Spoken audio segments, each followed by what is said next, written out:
Welcome to all the students. Myself, Professor Sheikh Isaac Sayed. Today I am going to teach about the epistolary novel, which is the part of the types of novel for the third year students. So the first we will see about the definition or what is epistolary novel. So epistolary novel was one of the first and the greatest form of a literature. So it is a kind of and it is the most important forms of a literature. So it was popular during the 18th century. So it is epistle novel is a written as a series of documents. So it is in the form of a documents. So usually consisting of a letters. The more recent epistolary novels have used everything from diary entries, newspaper clippings to email and the text messages. So from the time to time the epistolary has been changed. It was in beginning we have to only see that they used to write only the letters, but now we can see that the clipping to emails and the text message also the part of epistolary novels. So the epistolary novel comes from the Greek word epistol, which means a letter. So there are three types of episode novel are there. So first one is that monologic, second one is dialogic, and the third one is polylogic. So mono means single, di means two, and the poly means many. So monologic means using the letter of one character. Dialogic means using the letter of two characters, and the polylogic means using the letter from three or more characters. So these are the three types of epistolary novel. So the function of epistolary novel is the epistolary forms can add realism to narratives as it imitates the real life workings. So in this novel, each and everything is real. The all the writers or the novelist put some events which are real in their life, whatever it may be. So it may be about her life, his life. It is a real life. So it is therefore able to describe different point of view.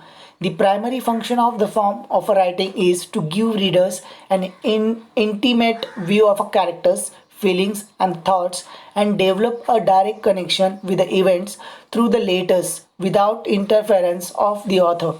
This technique does make literary piece a real experience for the readers because in the epistle novel we can understand the feelings of the character, the real life of the character, whatever may be the happen in the life of the character he puts in the novel through and in the epistle novel they put or they write through the letters, so we can understand the real life of the character, real life of the even the author also. So there are many examples of epistolar novel in English literature. So we will see one by one. The first one is that The Color Purple, which is written by the Alice Walker. So Alice Walker's novel The Color Purple is a good example of an epistolar novel in which an improvised the black teenage girl Sally tells her story through writing letters to both her sister and God. In the novel, she is writing a letter to the sister and God. Here, the readers can learn about the difficult life of Sally through her words and the direct experience she has faced. She had faced many problems, sufferings in her life. So, she is telling through the letters to the sister and to the God. So Alice Walker has chosen to let the reader encounter this story by using Sally's voice, providing Sally a power that she could not have in everyday life. However, in the film adaptation of this novel, this later echoed through the monologues of the character. So the movie has been made on this novel The Color Purple. So Color Purple, it is in the form of a series of a letter. The writer, the Sally, is writing a letter to the God and to sister. So she's telling her experienced life in the novel. So another example is that the Frankenstein, which is written by the Mary Shelley. So Mary Shelley started her first novel Frankenstein in the form of a letter. So this novel is in the form of a letter. Series of letters are there in the novel. She used three narrative or perspective that allow reader to form opinions about the narrative. The first narrator is Robert Walton, who gives his point of view about Victor. Then Robert records the confessions and the narrative of a Victor when he is dying. And the second narrator is Victor himself. He gives his point of view about Walton. So finally, the creature disturbs Victor and reader get his viewpoint.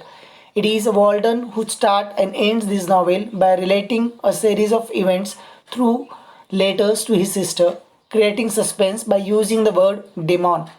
The letter of Victor and the monster perspective, on the other hand, gives frames to main body of the narrative. So in the Frankenstein novel, the Shelley had used many letters. She had to tell about the events had happened in the story. The third example of the epistolary novel is that Dracula, which is written by Bram Stoker. So Bram Stoker had employed epistolary format in the successfully and widely recognized novel of the 19th century. The author had compiled the entire novel in the form of letters, newspaper clippings, diaries, entries, and the doctor notes and the telegrams and the ship's logs. So I have told you earlier that in the beginning of the novel, the writer only used only the letter in the form of a letter, but now we can see that in the 20th century, 19th century, um, the condition has been changed, the circumstance has been changed. So now all the writers are using various kinds of epistolary through the newspapers clippings, the diaries, and the doctor notes, telegram also. So in the novel Dracula, the Bram Stoker had used many doctor notes, telegram, ships logs, and the newspaper and the clippings also. So in the novel, the narrator of this novel are protagonists who supplement it with a newspaper clipping to relate different events. Through the newspaper, he wanted to convey all, each and every experience of life and whatever may be the happen in the life of the writer. So although this novel draws on a later form, it reduces the end of the narrative. So this is the example of epistolary novel, and the next example is that Pamela, which is written by Samuel Richardson, which is the most important novel in the history of English literature. So Samuel Richardson novel Pamela is another notable example of a such novel in which you would find the device of epistolary. So this is the most important novel regarding the epistolary novel. So the in this novel, the Pamela attempt to run away from her literature master, Mr. B. Whenever her master tries to seduce her, she expresses her insecurities to improvise parents by writing them later. The Mr. B, however, intercepts her letter and gives her parent the wrong information by shifting her to another estate, and that she begins writing a journal, hoping that one day she would send it to her parents. By the end, Mr. Joker's find letter written by Pamela and gives them to Mr. B, who realizes Pamela's past character, changes his mind, and they decide to marry. So in this novel also you can find that the how she had written many letters, and then after that she had written journals in the novel to convey her about her life. So another example is that a diary of a young girl, which is by Anne Frank, a teenage girl. Anne Frank wrote a diary of a young girl, recording her experience during the World War II. She recounts her feelings and thoughts, including some important and some travel details. After a month while writing this diary, and along with her family members, was forced into the hiding in some building in Amsterdam to avoid religious persecutions at the hands of the Nazis. However, all them died in 1944 except her father Otto Frank, who had her diary published in 1947. And Frank's diary format provides the readers an intimate insight into the Anne's feelings and thoughts during the tough time. It is also remarkable in that Anne describes her dreams and the hopes through historical context. So apart, so in the beginning of the novel, we have seen that there are many letters have been used in the novel.